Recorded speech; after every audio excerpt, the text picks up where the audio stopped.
नमस्ते, जय हिंद, welcome to conversations with colonel. एक बार फिर स्वागत है आपका हमारे पॉडकास्ट में।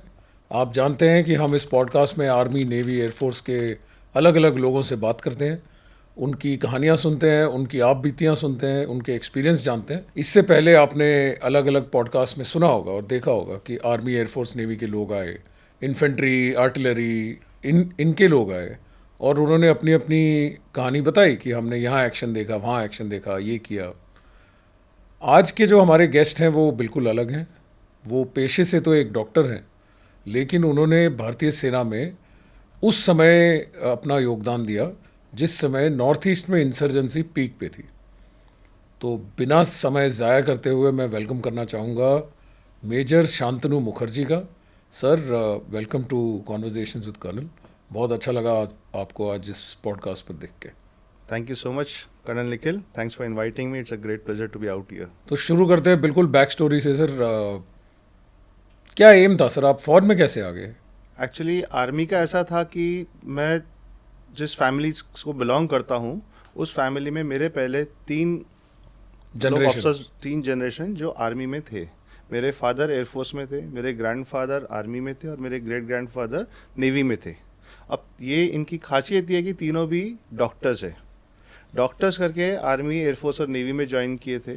और हमारे घर में एक फैमिली जो नॉर्मल ट्रेडिशन चलता था वो थोड़ा मिलिट्री टाइप के ट्रेडिशन चलता था। सर, ये बड़ा ज़बरदस्त आपने बताया, क्योंकि मैंने ये ज़रूर सुना है कि इन्फेंट्री की रेजिमेंट्स में या आर्टिलरी में या आर्मड में ऐसा है कि पुश्ते दर पुश्ते फौज में आते हैं।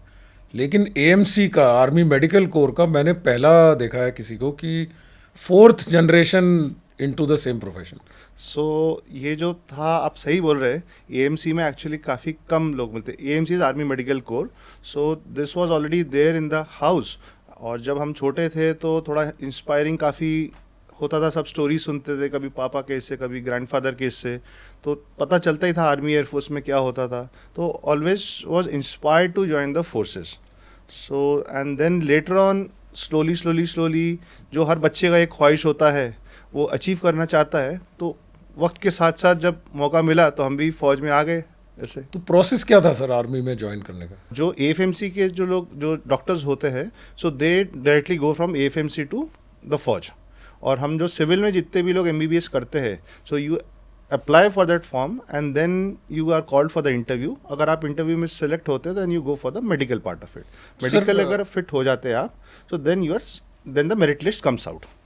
ओके सर, तो ये इंटरव्यू में क्या पूछते हैं आपसे? मेडिसिन के बारे में पूछते हैं कि फौज के बारे में पूछते हैं? इंटरव्यू में जब हम फर्स्ट टाइम पहुँचे, दिल्ली पहुँचे, साउथ ब्लॉक में इंटरव्यू था। वहाँ पहुँचे, एक रूम में उन्होंने एंट्री करा दिए कि यहाँ जाना है। बहुत घबराए हुए थे। वहाँ जाके देखे एक बहुत लंबा सा टेबल, उसमें दोनों साइड आर्मी के सब ऑफिसर्स है और 10-15 कितने पसीने छूट रहे थे। और सामने बोले कैंडिडेट का सीट है, कैंडिडेट की सीट में हम बैठ गए वहाँ पे। और फिर सबने क्वेश्चन पूछना स्टार्ट किए। हाँ, बट आपने जो पूछे निखिल कि उसमें मेडिकल रिलेटेड क्वेश्चन थोड़े कम थे। It was somehow I felt कि उन लोग हमारे पर्सनैलिटी को चेक करने की कोशिश कर रहे थे। वो देख रहे थे कि आप फौज में ढल सकते हो कि नहीं ढल सकते। हाँ जी सर, वैसा था। इंटरव्यू में अच्छा चले गया, इंटरव्यू हो गया और फिर मेडिकल में भी सिलेक्ट हो गए। तो सब करके फिर एक मेरिट लिस्ट बनाए। मेरिट लिस्ट में आके फिर हम लोग फ़ौज में सितंबर 1995 में मैं फ़ौज ज्वाइन कर गया। तो सर, कितने लोगों ने ये फॉर्म भरा था और कितने लोग एक्चुअल में पास हुए? देखिए, मेरे टाइम में अराउंड 15 से 20 हज़ार डॉक्टर्स जो रहते थे वो अप्लाई करते थे। और उसमें से जो लिस्ट बनती है वो फर्स्ट 100 लोगों की लिस्ट बनती है और जो सिलेक्ट होते हैं। और बड़ा टाइट है सर ये। इंडिया में पॉपुलेशन भी आप जानते हैं तब शायद 140 करोड़ नहीं थे, कम थे, तो बट फिर भी 20 हज़ार तो डॉक्टर्स होते हैं। अभी आजकल और ज़्यादा होता है, must be more also. Very creditable sir, बहुत क्रेडिटेबल चीज़ है। Thank you so much. आपका आए, और आपको शौक तो था ही, फैमिली ट्रेडिशन भी था। और फिर आप सर कैसे, मतलब फर्स्ट पोस्टिंग कहाँ थी आपकी? जैसे मैं नागपुर को बिलोंग करता हूँ, so anybody who is joining, so उनको नियरेस्ट जो मिलिट्री हॉस्पिटल होता है वो उनको पोस्टिंग वहाँ दी जाती है। तो आपको but that is a temporary posting, sort of before the basic course medical का जो होता है उसके पहले वहाँ पे मिलता है। तो मेरे को एमएच कामटी में मैं कमीशन हुआ बट एमएच कामटी की एक खासियत ये है कि जब मैं वहाँ कमीशन हुआ और वहाँ पे मेरे फादर भी एक टाइम पोस्टेड थे और मेरे ग्रैंडफादर भी वहाँ पे एक वक्त पोस्टेड थे तो हमारे इसमें से 3 लोग कहीं ना कहीं एमएच कामटी जो मिलिट्री स्टेशन नागपुर के सबसे पास है वहाँ पे हम लोग कभी ना कभी सर्व किए हैं। Great sir. और मुझे ये पूरा यकीन है कि आपके पेरेंट्स और ग्रैंडफादर बहुत खुश हुए होंगे सर देख के कि यू आर अपना फैमिली ट्रेडिशन आप चला रहे हो। हाँ जी सर, अच्छा था वो, and they were also very happy, we also felt very good about the whole thing, अच्छा लग रहा था। और जैसे फैमिली में थोड़ा सा एक मेडिकल का जैसे चल रहा था, प्लस आर्मी का भी काफ़ी ये था, तो everything was perfect for that. Sir Kamptee हो गया आपका 2-3 महीना, और जहाँ तक मुझे पता है मेडिकल ऑफिसर्स को एक लखनऊ में कोई कोर्स चलता है सर, जहाँ उनको मतलब सोल्जर बनाया जाता है, तो वो क्या है सर? निखिल, आपने एकदम सही पकड़े। जो मेडिकल ऑफिसर्स जो होते हैं उन लोग का जो ट्रेनिंग होता है वो लखनऊ में होता है। लखनऊ में उसको कोर्स को कहा जाता है medical officer basic course, MOBC। MOBC। So this is around एक 8 वीक्स का होता है, 2 महीने का करीब का कोर्स होता है। मेडिकल में जो ज्वाइन करते हैं सब लोग डिफरेंट बैकग्राउंड से आते हैं और मिलिट्री ट्रेनिंग किसी को भी नहीं रहती। सेकंड, उनका एक जो कैसे करके बिहेव करना चाहिए, यूनिफॉर्म को कैसे रिस्पेक्ट करना चाहिए, कैसे जो एक रुतबा होता है फौज का, वो जो ट्रेनिंग उस चीज़ की इम्पार्ट पूरी दी जाती है। ड्रिल्स का हो गया, परेड्स का हो गया, फिर फिजिकल फिटनेस के ऊपर जो एक थोड़ा वेटेज रहता है, और कुछ मिलिट्री के जो अंडरस्टैंडिंग ऑफ द कैसे होता है फौज चलता है उसके बारे में वहाँ पे ट्रेनिंग हमें मिलती है। आई थिंक आपकी ट्रेनिंग अच्छी हुई सर, क्योंकि मैं अभी भी देख रहा हूँ you are looking fit and fine. बिल्कुल। Thank you so much Nikhil. Lucknow में MOBC करने के बाद सर फिर कहाँ गए आप, कहाँ है आपकी पोस्टिंग? MOBC ट्रेनिंग हो जाने के बाद सारे मेडिकल ऑफिसर्स को अलग अलग बटालियंस रेजिमेंट्स में पोस्टिंग आती है, ऑर्डर्स आते हैं। तो उसमें मुझे एक बटालियन 32 राष्ट्रीय राइफल्स, उसमें मेरी पोस्टिंग आई, और 32 राष्ट्रीय राइफल उस वक्त की एक न्यू रेजिंग रेजिमेंट थी। तो सर ये 32 राष्ट्रीय राइफल्स या 32 RR कहाँ थे? मुझे पता है सर वो इस टाइम 95 के आसपास ही ये राष्ट्रीय राइफल्स का कॉन्सेप्ट चला था, तो और ज़्यादातर ये लोग कश्मीर में थे। आप भी वहीं गए क्या? नहीं निखिल, इनिशियली 36 राष्ट्रीय राइफल्स बटालियंस रेज हुए थे, उसमें से 6 जो बटालियंस थे वो नॉर्थ ईस्ट में थे। सो वो नॉर्थ ईस्ट में रिप्लेस किए थे कुछ आसाम राइफल्स के रेजिमेंट जो उस वक्त नॉर्थ में थे। तो हम लोग, मेरी जो पोस्टिंग थी, मैं नॉर्थ ईस्ट में ही था, और आसाम में initially first 1 year I was there in Assam with 32 Rashtriya Rifles as the regimental medical officer. तो मैं ऑडियंस को ये भी बताऊं कि तकरीबन हर इन्फेंट्री बटालियन में, आर्मर्ड यूनिट, आर्टिलरी यूनिट्स में एक मेडिकल ऑफिसर की पोजीशन होती है, उसे कहते हैं रेजिमेंटल मेडिकल ऑफिसर। और उनका प्राइमरी काम होता है कि उस यूनिट के जो ट्रूप्स हैं, उस यूनिट के जो जवान ऑफिसर्स हैं, उनका मेडिकली देखभाल करना या उनका मेडिकल सपोर्ट देना। और लड़ाई के दौरान इनकी जो रिस्पॉन्सिबिलिटी है वो बहुत अहम हो जाती है, क्योंकि ऐसा कहा जाता है कि पहले 1 घंटे में, जो गोल्डन आवर में, अगर किसी इंजर्ड सोल्जर को या किसी को गोली लगी हो, उसको अगर पहले 1 घंटे में सपोर्ट मिल जाए तो उसकी लाइफ बचने का चांस बहुत ज़्यादा होता है। तो भारतीय सेना में हर यूनिट में एक RMO ऑथराइज्ड है। असम में कहाँ थे सर आप? असम में मैं एक जगह था जिसका नाम है माईबोंग। माईबोंग। हाँ, माईबोंग की खासियत आपको बताता हूँ। लखनऊ से हम चल पड़े, तो पहले ट्रेन में गए कलकत्ता तक के, तब कलकत्ता नाम था। तो वो पहुँचते पहुँचते ट्रेन 10-12 घंटे तो लेट होती थी, वो दैट वाज नॉर्मल ऑल्सो। वहाँ पहुँच गए, अनरिजर्व्ड कोचेज़ में जाना पड़ता था। कलकत्ता में फिर ट्रेन चेंज किए, ट्रेन चेंज करके हम पहुँचे गुवाहाटी। गुवाहाटी जाने को भी 2 दिन लग गए। वहाँ पहुँचे तो ये हम चल रहे थे, गुवाहाटी से फिर ट्रेन चेंज करके हमने एक मीटर गेज ट्रेन में आ गए। पहले ब्रॉड गेज में थे गुवाहाटी तक के, फिर मीटर गेज ट्रेन में हम पहुँचे लमडिंग। लमडिंग में ट्रेन चेंज करके एक नैरो गेज ट्रेन लिए, और वो नैरो गेज ट्रेन से पहुँचे हम माईबोंग। माईबोंग है नॉर्थ कचार हिल्स में, असम में। तो 4 टाइप के, एक 4 दिन का जर्नी करके 3 टाइप के जो इंडियन ट्रेन्स है उस टाइम थे, broad gauge, metre gauge, narrow gauge, ये करते करते 4-5 दिन बाद हम फाइनली हमारे जो स्टेशन है जहाँ पे बटालियन थी वहाँ पे माईबोंग हम पहुँचे वहाँ पे।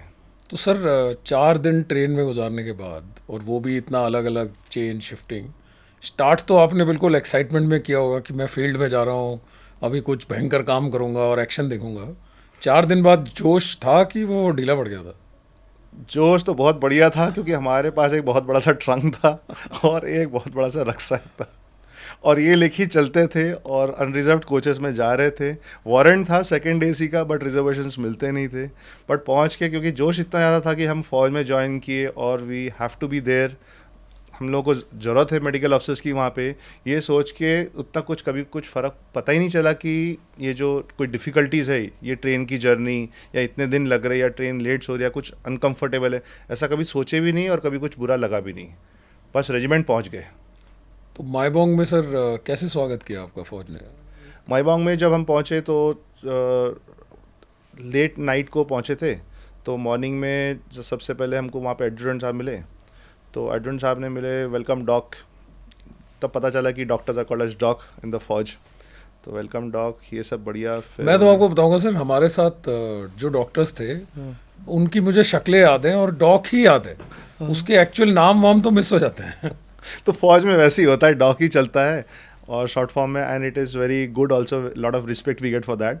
सो वहाँ पहुँचे, फिर उन्होंने, ऑफिसर ने हमको थोड़ा बताया कि ये बहुत एक CI ऑप्स में जो एरिया है जहाँ हम लोग रेजिमेंट जो है अभी इस वक्त, सो ये काफ़ी डिफ़िकल्ट टेरेन के ऊपर भी है और यहाँ पे बहुत हॉट बेड है ये, मतलब insurgency was in the peak that time. 96 में तो बहुत था सर। 96 97 बहुत ज़्यादा चल रहा था। इस वक्त मणिपुर में जैसा चल रहा है, उस वक्त आसाम में भी वैसे ही बहुत डिफ़िकल्ट सिचुएशन था।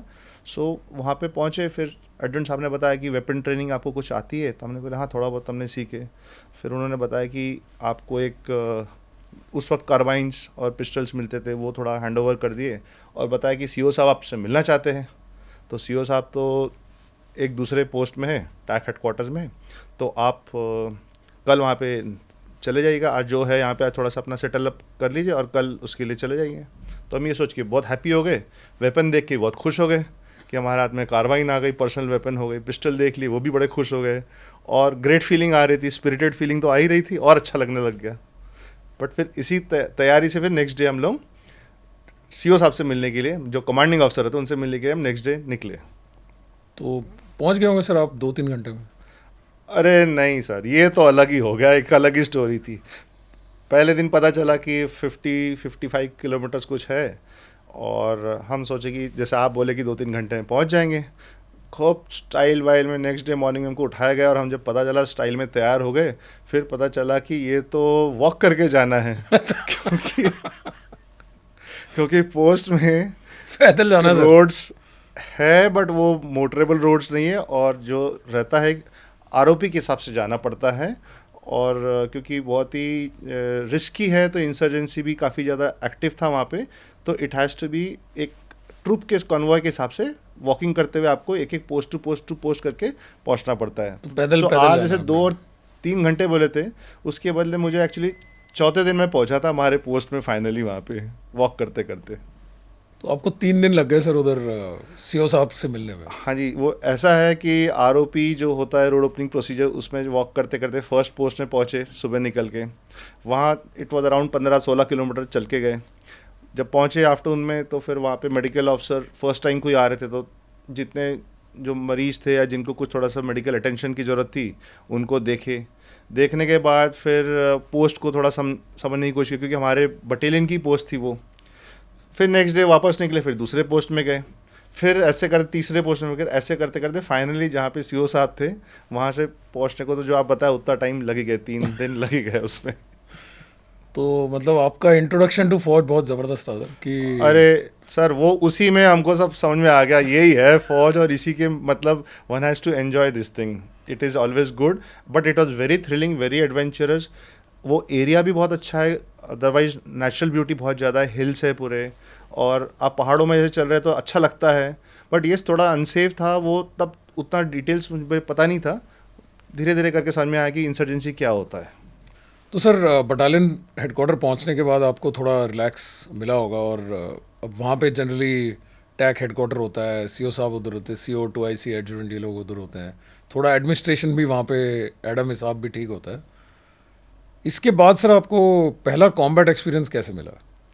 वो दिन मुझे याद है, 16 फरवरी 1996, 16 फरवरी 1996 में अराउंड 10 बजे 10:30 की बात है। हम लोग चाय पी रहे थे मॉर्निंग के ब्रेकफास्ट के बाद, और एक मैं पोस्ट में था।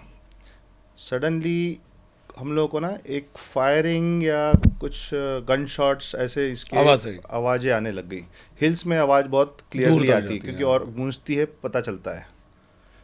तो तुरंत एक बॉडी के अंदर एक ऐसा एनर्जी आ गई कि there is something happening and we should do something. वहाँ के जो कमांडर थे, जो उस पोस्ट के कमांडर थे, तो कैप्टन रविंदर साहब ने बोले कि doc just get ready, QRT ready है, something has happened, we have to move. हम लोग ऑलरेडी प्रिपेयर्ड थे, जितने दिन में 1 महीने के अंदर जो जितनी ट्रेनिंग हो चुकी थी, so we were ready. And हम लोग बस 2-3 मिनट के अंदर वहाँ से मूव किए, और उसी दौरान वो कंपनी कमांडर जो थे उन्होंने इंक्वायरी की कि ये कहाँ से आवाज़ आ रही है। तो उन्होंने बताया कि हमारे बटालियन की कोई नफरी नहीं गई उस साइड में, बट एक CRPF की एक कॉन्वॉय निकली थी, तो हो सकता है CRPF कॉन्वॉय के ऊपर कुछ एम्बुश अटैक हुआ है। वहाँ से फिर हम लोग निकल के पहुँचे, अराउंड 15-16 मिनट या 20 मिनट लग चुके वहाँ पहुँच के।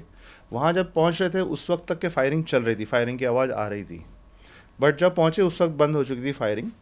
वहाँ जाके मैंने पहली बारी एक जो CI ऑप्स में एक एम्बुश होता है वो नज़ारा देखा, और वो नज़ारा देख के थोड़ा सा जितनी मेरी पहले जितनी एनर्जी थी या जितना मैं एक्साइटेड था, तब थोड़ा सा मैं सहम गए।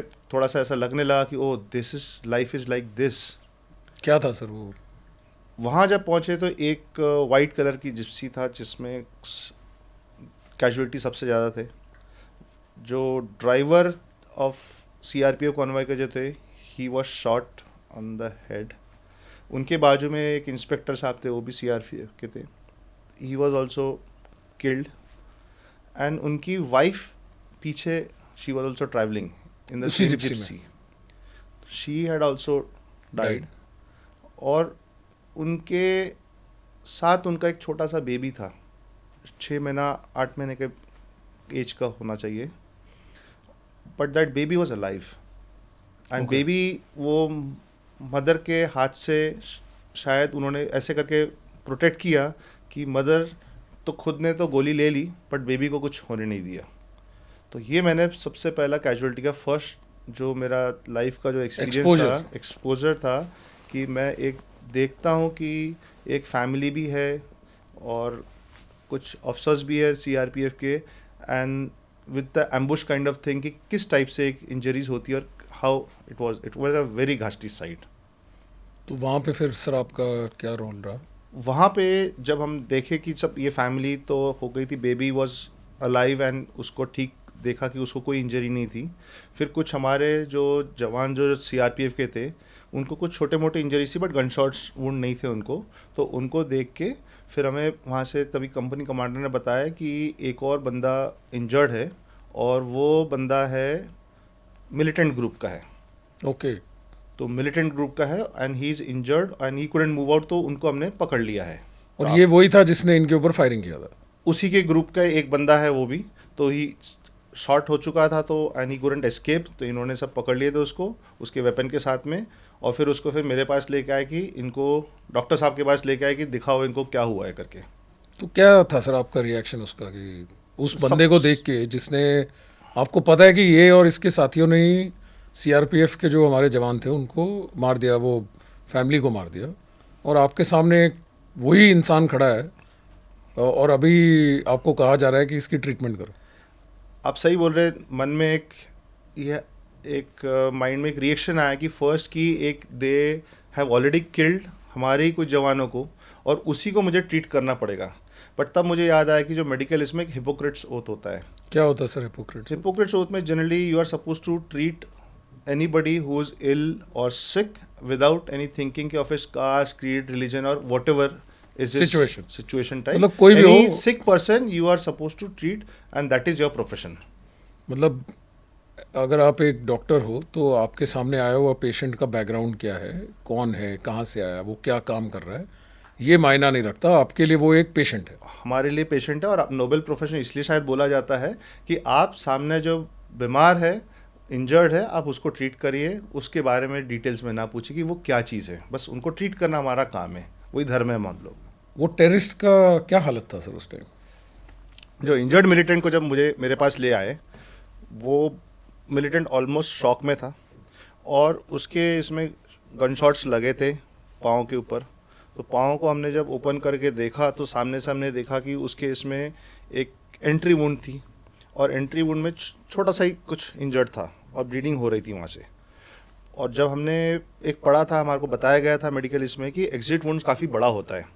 जब हमने उसको पलटा के देखे उसके लेग में, तो वहाँ जाके देखे कि कुछ उससे थाइज में यहाँ पे कुछ था ही नहीं, वहाँ पे पूरा मसल बोन सब निकल चुका है और एकदम ब्लीडिंग चल रही। तो तब हमारे ऊपर ये आ चुकी थी कि इसको इनिशियल फर्स्ट इसमें ब्लीडिंग को स्टॉप किया जाए पहले, क्योंकि अदरवाइज वो बच ही नहीं सकता है वो। तो ब्लीडिंग को स्टॉप करने के लिए हमने प्रेशर बैंडेजेस लगाए, उसको जो इनिशियल फर्स्ट एड देते वो पूरा दिए, उसको सलाइंस लगाए, आईवी जितने फ्लूइड्स दिए, फ्लूइड रिप्लेसमेंट्स किए और रिप्लेसमेंट करके उसको एक नियरेस्ट जो डिस्ट्रिक्ट हॉस्पिटल होता है, क्योंकि वो मिलिटेंट था तो उसको वहाँ पे उसको फिर ट्रांसफ़र किया उसको। तो वो बच गया सर?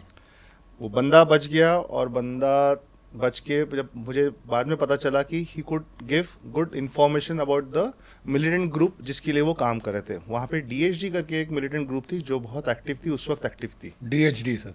हाँ जी, डीएचडी दीमा हलम दावगा करके एक ग्रुप थी, वो 1995 में ही वहाँ पे एस्टैब्लिश हुई थी नॉर्थ कचार हिल्स में।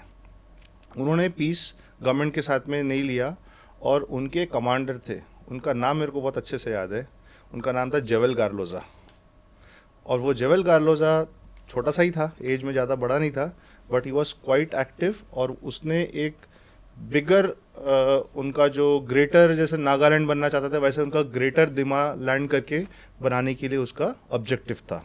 सो इसीलिए वो वहाँ पे जितने भी पेट्रोल पार्टीज होती है या फौज के हो या सीआरपीएफ के हो, उनके ऊपर अटैक करता था और सिविलियंस लोगों से वो एक्सटॉर्शन करके वो अपना मूवमेंट को प्रमोट करते थे वो।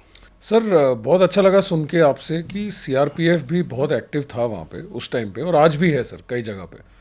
और मैं ये एक लोगों के सामने रखना चाहूँगा कि भारत की सुरक्षा में सिर्फ एक फ़ौज का ही योगदान नहीं है या आर्मी नेवी एयरफोर्स का ही योगदान नहीं है। ऐसे जो सेंट्रल पैरामिलिट्री फोर्सेस हैं जैसे कि सीआरपीएफ हो गया, बीएसएफ हो गया, आईटीबीपी हो गया, इन्होंने भी कोई कम सैक्रिफाइस नहीं किया या कम बलिदान नहीं दिया है। उनके भी लोग बहुत कैजुअल्टी हुए हैं और उन्हीं के ज़ोर पर और फौज के ज़ोर पर ही कई जगहों पे आज की डेट में हम शांति देखते हैं। तो ये आपका फर्स्ट कॉम्बैट एक्सपीरियंस था सर, और आपने बताया कि एक्साइटमेंट था लेकिन फिर वो एक मायूसी सी हो गई थी जो डेथ देख के और इस तरह की। लेकिन इसके बाद सर आप वहाँ पे रहे बहुत दिन, तो इसके बाद कोई आपको इंसिडेंट याद है जहाँ आपको ऐसा लगा कि यार आज मैंने कुछ अच्छा काम किया है? और ये हुआ था मेरे बर्थडे के दिन, 7 अप्रैल को। 7 अप्रैल को सर 1996।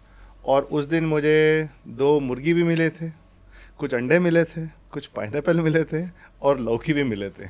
ये एक अलग ही स्टोरी है ऐसे में। सर ये बड़ा इंटरेस्टिंग है सर, मुर्गी, अंडे, लौकी, पाइनएप्पल, क्या स्टोरी है सर? अभी आपको बताना पड़ेगा सर। थोड़ी देर पहले बताया आपको कि वहाँ पे डीएचडी was very active militant group वहाँ पे। सो उनका ऐसा था कि कुछ अटैक या एम्बुश करके वो वहाँ से एस्केप कर जाते थे नागालैंड या मणिपुर में, क्योंकि वो एरिया ऐसे ही है सर, बॉर्डर पे ऐसा था कि सब तीनों स्टेट एक साथ बॉर्डर पे था।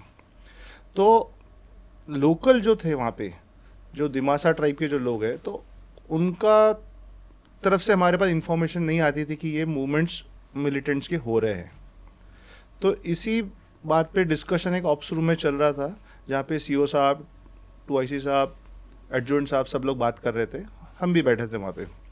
तो उन्होंने ऐसा सोचे कि हम लोग अगर एक गुडविल जेस्चर के हिसाब से, जैसे एड टू सिविल अथॉरिटीज़ होता है, उसी इसमें अगर कहीं हम एक मेडिकल कैंप अगर करते हैं उस लोकेशन में जहाँ पे ये तीनों स्टेट का बॉर्डर होता है और जहाँ से लोग एस्केप भी करते हैं, तो इट माइट हेल्प अस। बस ये सुन के तुरंत हम वॉलंटियर कर गए। वॉलंटियर के हाँ सर पक्का चलेंगे, 7 अप्रैल वर्ल्ड हेल्थ डे होता है, वहाँ पे एक कैंप कर लेते हैं। तो सीओ साहब ने बोले कि थोड़ा सा टफ है, डिफ़िकल्ट भी है, और वहाँ पे इंसर्जेंसी एकदम हॉट बेड है, जाएंगे? बोला हाँ सर पक्का जाएंगे। बट ये सोच के एक मेडिकल कैंप के लिए ऑर्गेनाइज हुआ, जिसके लिए हमारे बटालियन के जो कंपनी कमांडर थे उनके साथ मिलके हमारे एक ट्रूप्स हम लोग निकल पड़े 4 अप्रैल को, और वो विलेज का नाम था सेमखोर।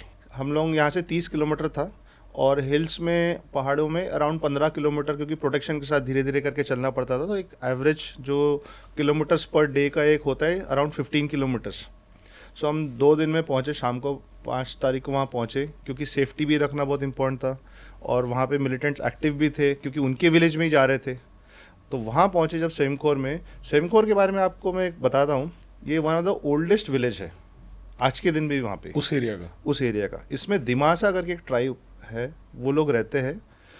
दिमासाज लोकल है, वो जो उनके किंगडम भी वहीं था माईबोंग में, और उन्होंने फिर वहाँ पे इस्टेब्लिश करके अपना विलेज रखा है। विलेज बहुत बड़ा नहीं है, अराउंड 400-500 लोग मैक्सिमम रहते हैं वहाँ पे, और but it is tactically location उनका बहुत अच्छा है, क्योंकि वो तीनों स्टेट के बॉर्डर पे है, ओके। मणिपुर, नागालैंड और असम के। इसमें सेमखोर का ऐसा मतलब होता है, सेम इज सॉल्ट उनके लैंग्वेज उनकी में, भाषा में, और खोर मतलब वेल, तो बेसिकली सॉल्ट वेल्स है, नमक का कुआं। नमक का कुआं। तो वहाँ पे सॉल्ट तो बनता नहीं था, है भी नहीं है, तो वहाँ से वो पानी निकालते थे कुएं से और वो खाने में डालते थे, तो उससे ऑटोमेटिक वो सॉल्ट आ जाता है। वो आज भी वैसी है वहाँ पे। और मतलब आप कह रहे हो कि ये कुएं से जो पानी निकलता है वो खारा निकलता है, खारा निकलता है, और उसी से सॉल्ट की पूरी हो जाती सॉल्ट, हाँ, नाम से। और दिमासा जो ट्राइब है, ये ट्राइब वहाँ पे थे, और हम लोग वहाँ जब पहुँचे तो बहुत ज़्यादा, हम लोग 5 तारीख को पहुँचे, बहुत वेलकम नहीं थे।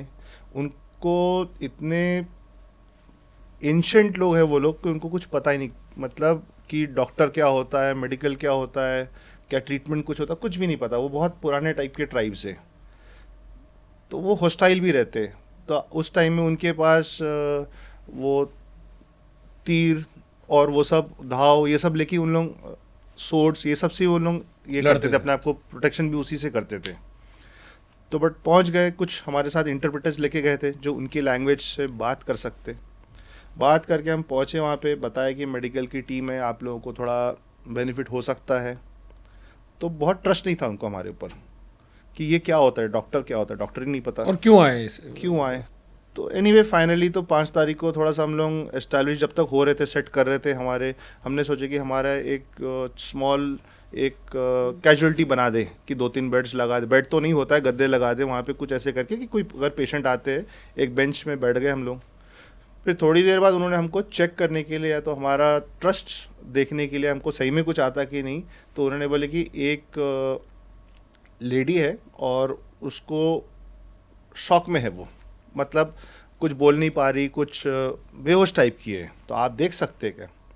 उसको लेके आए, तो लेडी तो नहीं, मैं देखा एक लड़की है, वो अराउंड 13-14 साल की होना चाहिए, और वो शॉक में है, एकदम कोलैप्स हो चुकी है, सुन पड़ी है, पेल दिख रही है पूरा, और फिर फीवर, हाई ग्रेड फीवर चल रहा है।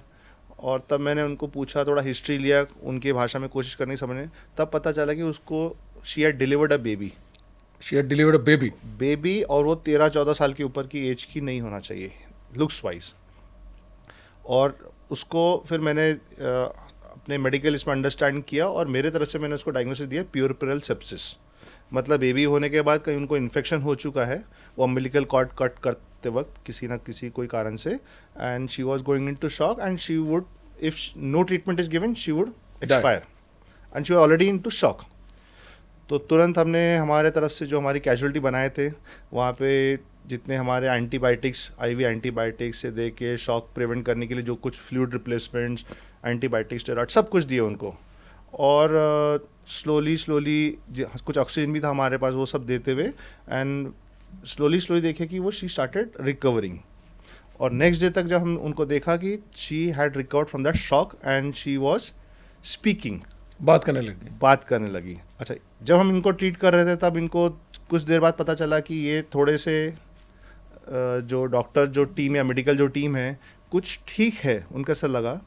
तो उन्होंने बोला कि एक और बंदा है जो बहुत बीमार है, फीवर को कुछ वो बोलते थे जो मुझे नहीं समझ में आया, बट वो जब लेके आए तो देखा मैं बहुत हाई ग्रेड फीवर उसको। और वहाँ पे मलेरियल जो फैल्सीपरम मलेरिया होता है बहुत एंडेमिक है वहाँ पे, और उससे एम्प्टी मलेरिया होता है, ब्रेन में मलेरिया जो चले जाता है, तो उससे वो लोग बहुत बहुत मरते हैं उसमें एकदम ही मतलब वेरी फास्ट पेशेंट डिटोरेट्स, और तुरंत उनको अगर ट्रीटमेंट ना दिया जाए तो they can not recover back. तो उसको मैलिग्नेंट टर्शियन मलेरिया बोल सकते हैं, फाल्सीपेरम मलेरिया से जो होता है। तो उसको देखा हमने, अंडरस्टैंड कर गए कि इसको एम्प्टी मलेरिया है। तुरंत हमने, हमारे पास क्विनीन था, क्विनीन इंजेक्टेबल क्विनीन था, तो तुरंत हमने क्विनीन से उसको लगा दिए, और जो हमारे बाकी मेडिकल प्रोटोकॉल जो ट्रीटमेंट होता है वो देना चालू किए। एंड नेक्स्ट डे वापस बात आई तो ये दोनों पेशेंट जो थे, that small girl and this man, they started recovering.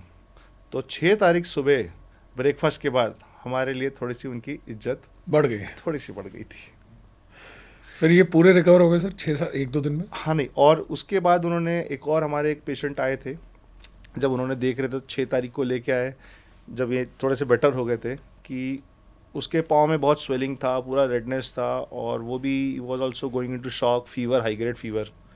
तो मैंने देखा कि उसको पाँव में सेलुलाइटिस करके एक मेडिकल टर्मिनोलॉजी है, जहाँ इन्फेक्शन हो चुका है, एंड अगर उसको ट्रीट नहीं करेंगे तो वो गैंग्रीन में जा सकता है। गैंग्रीन होगा तो टांग गैंग्रीन काटनी मतलब पड़ेगी। काटना पड़ सकता है कुछ और मुझे ऐसा लगा कि वहाँ पे कुछ उसको इंसेक्ट बाइट या नॉन पॉइजनस स्नेक बाइट का भी हो सकता है, जिसके कारण उनको, बिकॉज चप्पल वगैरह वहाँ कोई पहनते नहीं है, तो उनको वो चीज़ का कुछ एक बाइट का हिस्ट्री भी था, तो वो सेलुलाइटिस में थे। तो सेम हमने हमारे वापस कैजुअलिटी, तब हमारी वो कैजुअलिटी थोड़ा आईसीयू टाइप बनने लग गई थी तो हम बेटर हो गए थे झोपड़ी में आईसीयू। झोपड़ी में आईसीयू, तो वो वहाँ पे उनको आईसीयू में उनको मैनेजमेंट किए, ट्रीटमेंट किए, और 6 तारीख शाम तक के ये तीनों जो है सब रिकवर होने लग गए।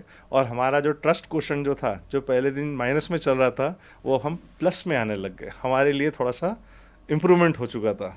तो लोगों को थोड़ा भरोसा हुआ कि भरोसा हो गया। फिर जो छोटे मोटे, अब एक बार पता चल गया कि कुछ अच्छा हो रहा है, तो फिर सबको ही तकलीफ थी, पूरे गांव के गांव, मेरे कमर में दर्द, सर में दर्द, ये दर्द वो दर्द, सब आ गए। तो थोड़ा थोड़ा करके हमने जो हमारे पास जितने मेडिसिन लेके गए थे उसमें से कुछ ट्रीटमेंट करना हमने उनको चालू किए, and they were happy with us. अच्छा, इसीलिए आपका 7th को बर्थडे हुआ उसमें? नहीं, 7 को वर्ल्ड हेल्थ डे था, जो हमारे बटालियन के जो कमांडिंग ऑफिसर ने जो बताए थे कि so that was the day कि जहाँ पे एक कैंप मेडिकल होना चाहिए था। 7 को हमने कैंप के तौर से घोषित किया, बताया उनको कि हम जो कर रहे थे वही चीज़ ट्रीटमेंट चल रहा है, और तब तक वो लोग काफ़ी फ्रेंडली भी हो चुके थे, कुछ खाना वाना भी हमको मिल चुका था वहाँ से, लोकल खिलाए, और एक बताया कि ऐसा एक ट्रीटमेंट के लिए ऐसा होता है, सब बता रहे थे। और तब वहाँ के जो गांव बूढ़ा होता है, गांव बूढ़ा is like the village head, उनके बाद मतलब जुडिशियल पावर्स भी है, पॉलिटिकल पावर्स भी है, और सारे पावर्स, मतलब he is like very strong. तो गांव बूढ़ा आए और उन्होंने बोले कि आपने हमारे जो छोटी सी लड़की थी और जो दोनों जन थे, जो मलेरिया वाले और सेलुलाइटिस वाले, उनको आपने ट्रीट किया, तो हम लोग बहुत खुश है, हैप्पी है, but they are very poor people, और उनके पास कुछ ऐसा ट्रांजैक्शन मनी नहीं होता है। तो उन्होंने अपने तरफ से खुश होकर हमारे मेडिकल टीम को 2 मुर्गी, कुछ अंडे, पाइनएप्पल जो वहाँ पे होता है काफ़ी, और लौकी, तो ये उन्होंने हमको गिफ्ट दिया as a sign of goodwill gesture from their side.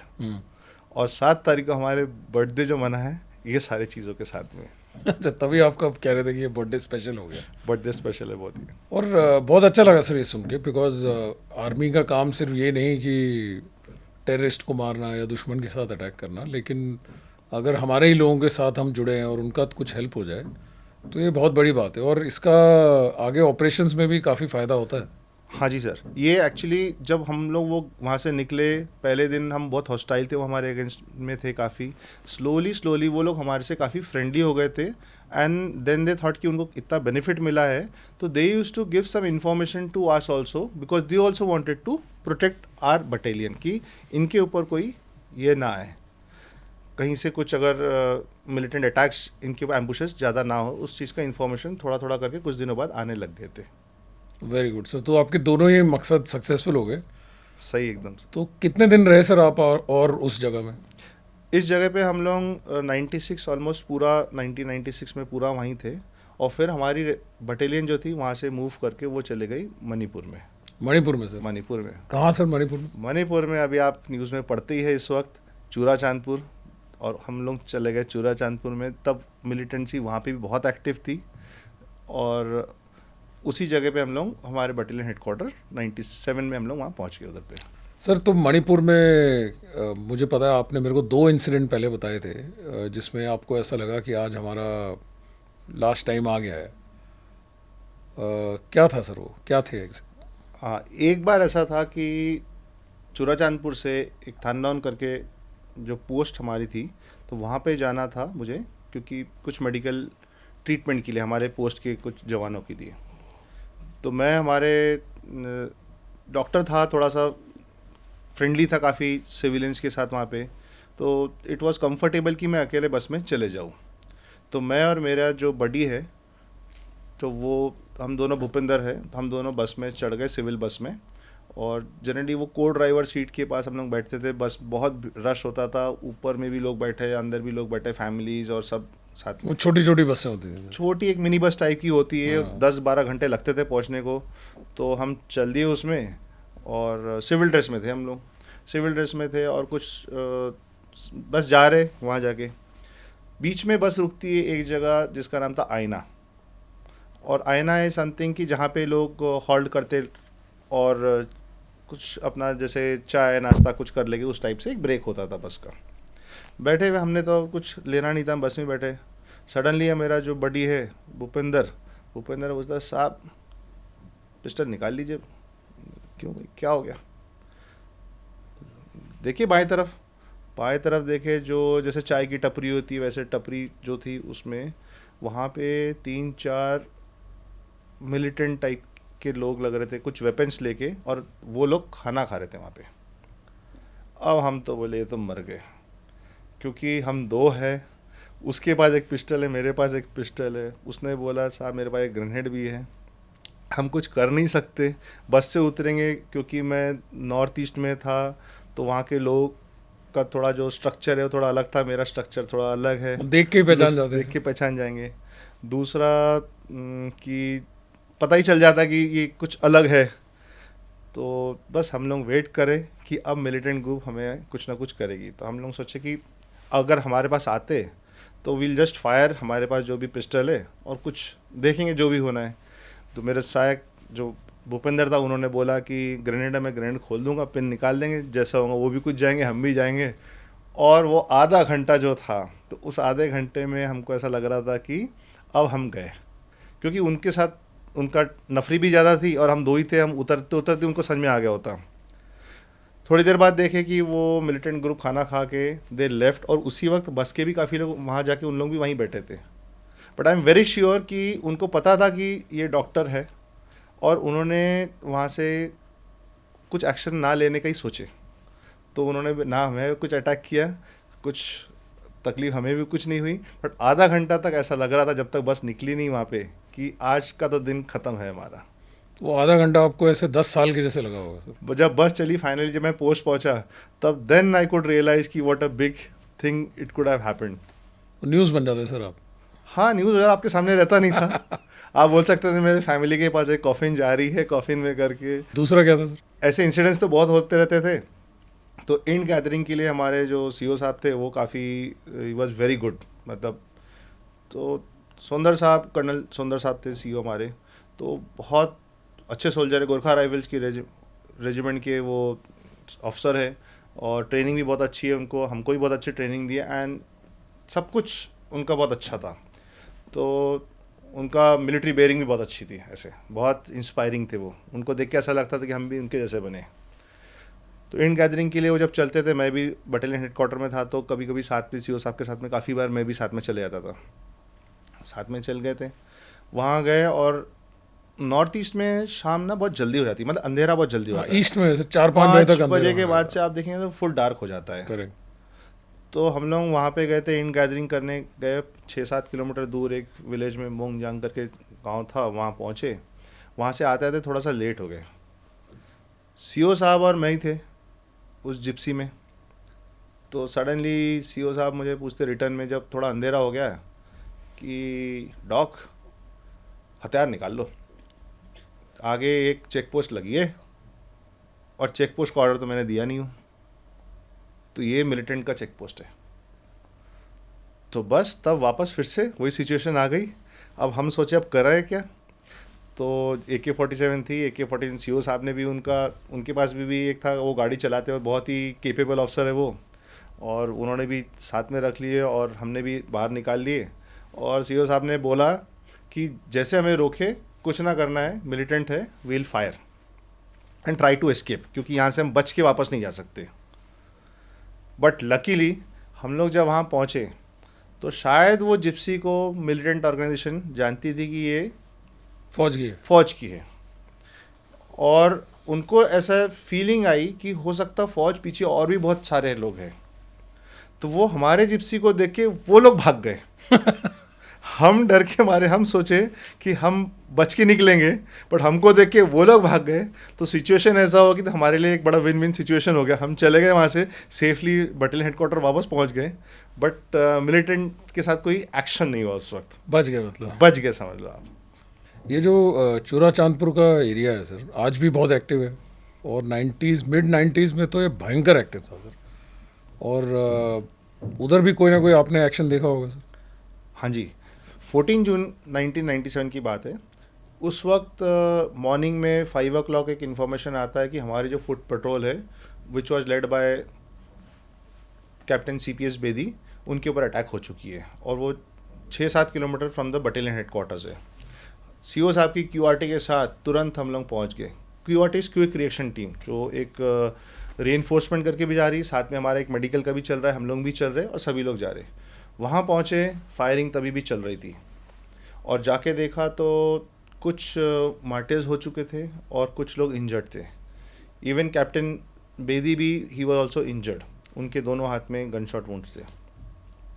तो इसी वक्त हमने जो मेडिकल जो टीम थी हमारी जो है, हम लोग वहीं पे इन एक्शन जब चल रहा था उस वक्त हमने उनको IV लाइन, सिमैसिल, जो मेडिकल ट्रीटमेंट जो इनिशियल देते वो देना चालू किए।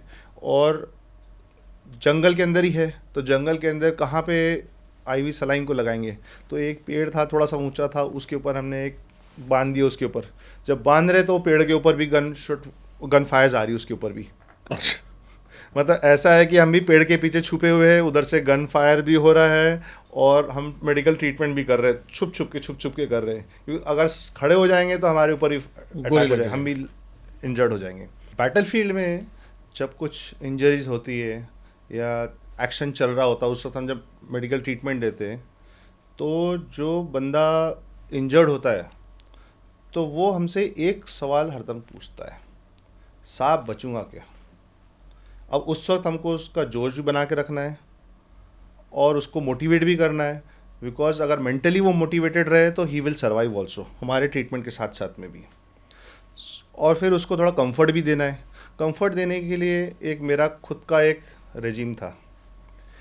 मॉर्फिन के इंजेक्शंस हमारे पास आते थे तो वो लगा दिए तो पेन उनको हट जाता था। दूसरा, उनसे मैं पूछता था कि आप स्मोक करते हैं, तो बोले कि स्मोक करते हैं, तो एक सिगरेट दे देता था उनको। हमारे मेडिकल बैग में एक ब्रांडी की बोतल भी चलती थी, तो ब्रांडी उनको ठंडा भी था, मौसम भी अलग था, कंफर्ट करने के लिए मैं, अगर वो ले सकते थे यानी ही वॉज विलिंग, तो मैं उनको एक पैक ब्रांडी भी पिला देता, एक शॉट। तो इस वक्त से उनका एक अलग से ये रहता था कि ही वॉज कंफर्टेबल कि जो भी है अच्छा ही हो रहा है, डॉक्टर साहब भी आ गए, मेडिकल टीम भी आ गए, हम बच जाएंगे। और साथ साथ में उनके happily he was willing for the further treatment part of it also without pain. बहुत ज़रूरी है सर, ये सोच ही बहुत ज़रूरी है। बड़ा इंटरेस्टिंग है कि आदमी उस टाइम पे डर जाता है, गोली लग गई तो वो ऑब्वियसली पूछेगा आपसे कि मैं बचूंगा या नहीं बचूंगा। और अगर आप ये ट्रीटमेंट कर रहे थे, आई थिंक ये आपका कॉम्बैट का सबसे बड़ा एक्सपीरियंस है कि पेशेंट को अगर आप हिम्मत उसकी बना के रखो तो वो बचने का चांस ज़्यादा है। हाँ, वो हिम्मत बना के बहुत इंपॉर्टेंट है, क्योंकि तभी उसका विल पावर अगर है किसी इंसान का कि मुझे जीना है और ये जो भी हुआ है, जितनी भी इंजरी हुई है, I will come out of it, बस वो फिर 100% जीता है वो। फिर गोल्डन आवर में तो हम ट्रीटमेंट दे रहे हैं उनको, वहाँ से फिर हम लोग हेलीकॉप्टर से उनको जो इंजर्ड है उनको इवैक्यूएट कर देते हैं, जो मिलिट्री हॉस्पिटल जो नियरेस्ट होता है, हमारे लिए वो लिमाकोंग में था, तो वो तो चले गए वहाँ पे, बट एटलीस्ट इनिशियल पार्ट में हम लोग उनको ट्रीट करके, उनका मोटिवेट करके, उनका हौसला बढ़ा के हम उनको भिजवा देते थे उनको। तो उस दिन सारे बच गए सर? नहीं, उसमें से कुछ unfortunately couldn't see this day, so few people they got मार्टेड in that. 3 लोगों की डेथ हो चुकी थी उसमें. मार्टेड जो सोल्जर्स थे उनको एम्बाम करने के लिए हम लोगों को इम्फाल जो मेडिकल कॉलेज है, इम्फाल में एक मेडिकल कॉलेज है, वहाँ ले जा रहे थे. तो मिलिटेंट ग्रुप को भी कुछ आइडिया था कि यहाँ पे ट्रूप मूवमेंट्स होने वाले, तो उन्होंने एक एम्बुश सेटअप रखा था. और जब हम जा रहे थे तो उस वक्त जो जिस व्हीकल में मैं था उसमें हम लोग 8 लोग थे.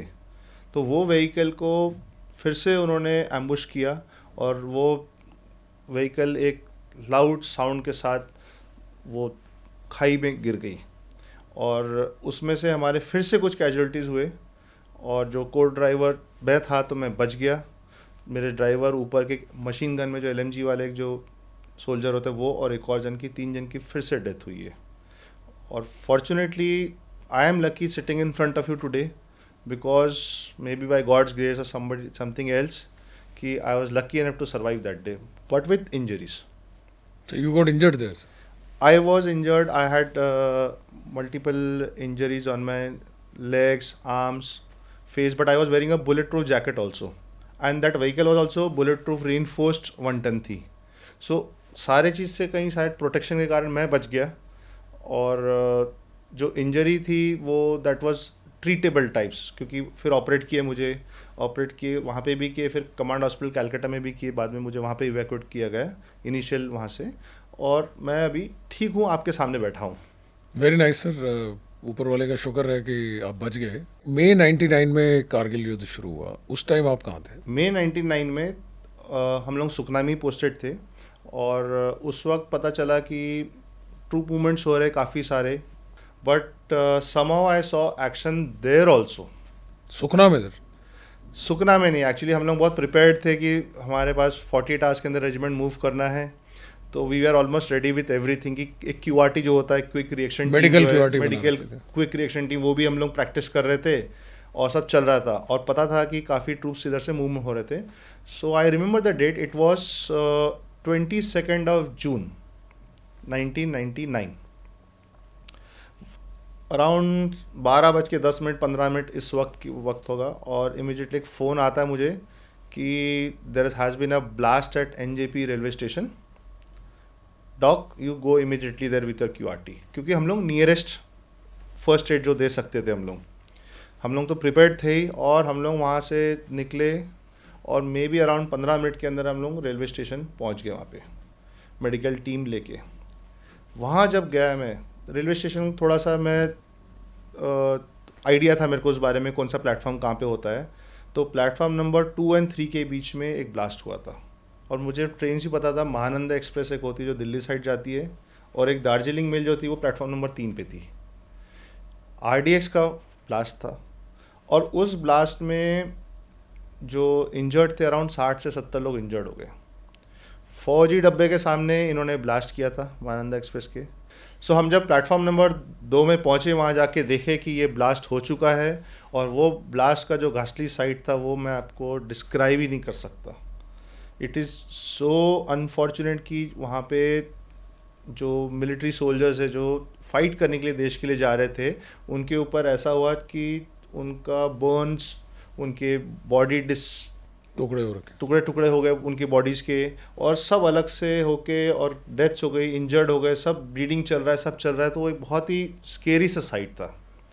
बट तुरंत हमने वहाँ पे एक हमारे तरफ से, सिंस वी वर ऑलरेडी एक कॉम्बैट जोन से भी मैं आया था और एक एक्सपीरियंस था मुझे कि ऐसा होता है. So we just setup a medical team immediately.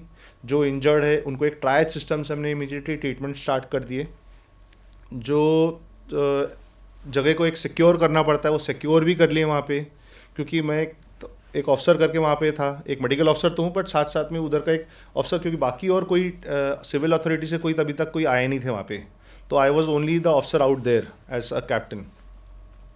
So treatment start किए. फिर हमारे नियरेस्ट जो एक MH है बेंगडूबी में, वहाँ पे हम लोग 19 जो सोल्जर्स थे उनको मैंने वहाँ पे उनको इवैक्यूएट किया for further management. Initial first aid पूरा दे के, और एक गोल्डन आवर में जो उनको जितना बचा सकते थे वो बचा के उनको वहाँ किए.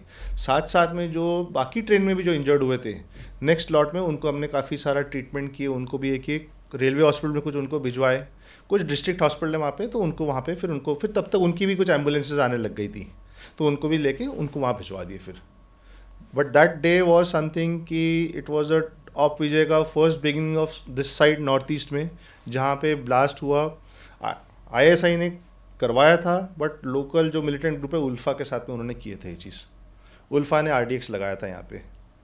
9 से 10 फौजी की 9 से 10 डेथ्स हुई थी और 3 उसमें से फौजी थे, और 60 से 80 लोग मेरे ख्याल से काफ़ी सीरियसली इंजर्ड थे. Very tragic. तो ये ऑफ विजय का जो था, मेरा बिगिनिंग हुआ ऑफ विजय का सुखना से ही, ट्रूप मूवमेंट्स के ऊपर एक RDX ब्लास्ट.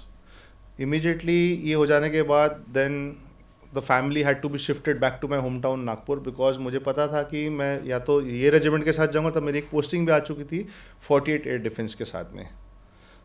तो नेक्स्ट वीक मेरी पोस्टिंग आ गई and I went left that place for my new regiment which was deployed in the Rajasthan sector for of Vijay. From north east jungles to deserts of Rajasthan. Yes. बहुत अच्छा लगा सुन के, और आई एम श्योर कि ऑडियंस को भी बड़ा मज़ा आया होगा सुन के. और एक ये भी अनुभूति हुई होगी कि फौज में ऐसा नहीं है कि जो फ्रंट लाइन सोल्जर है, जिसको बोला जाता है कि इन्फेंट्री में, स्पेशल फोर्सेस में है, वही एक्शन देख रहे हैं. फौज के हर महकमे को ट्रेनिंग मिलती है, हर महकमे की जिम्मेदारी होती है, और समय कभी भी किसी के साथ कोई भी घटना घटा सकता है. तो thank you so much sir. और फौज की बात, आपका एक्सपीरियंस का बात हो गया. एक आगे ले चलते हैं आपको नेक्स्ट सेगमेंट में, रैपिड फायर में. हाँ जी सर. और सिंपल सवाल है सर, और सिंपल आंसर चाहिए. तो आपका फौज का सबसे हैप्पीएस्ट मोमेंट क्या था सर? फौज के तो बहुत सारे पल है, बट इफ़ आई थिंक कि जो सेमखोर विलेज में जो फर्स्ट टाइम जो हमने वो एक जो गर्ल थी, वो जो 13 साल की लड़की थी, 13-14 साल की जो लड़की होना चाहिए, उसको जो प्यूरपल सिप्सिस से जो ट्रीट किए थे हमने, उसकी रिकवरी कराए थे, बिकॉज वो ऑलरेडी कोलैप्स हो चुकी थी. तो उसको जो रिकवर करके जो हमने ठीक किए, तो मेरे ख्याल say that should be my most happiest moment, because it's changed, सारा इक्वेशन भी चेंज कर दिया, हमारे लिए ट्रस्ट भी आ गया, प्लस हमको भी एक सेटिस्फैक्शन मिला कि हमने भी कुछ अच्छा किए उस विलेज में जाके, जहाँ पे श्योर शॉट जिसकी डेथ थी उसको हमने बचाए. तो I think that should be my happiest moment of फौजी लाइफ. Very nice sir. तो जहाँ खुशी है सर, वहाँ there is a sadness also. तो सबसे रिग्रेट क्या है सर? कोई रिग्रेट है आपको फौज में नौकरी करने? फौज के तो कोई रिग्रेट्स है ही नहीं है ना. फौज में जब थे तब नहीं है. आज मुझे फौज छोड़ के 24 साल हो चुके, बट 24 साल होने के बाद भी ये इतना ब्यूटीफुल ऑर्गेनाइजेशन है जो हर अपने रिटायर्ड या वेटरन, जिनको वेटरन्स बोले जाते हैं, उन सब का टेक केयर बहुत अच्छे से करता है.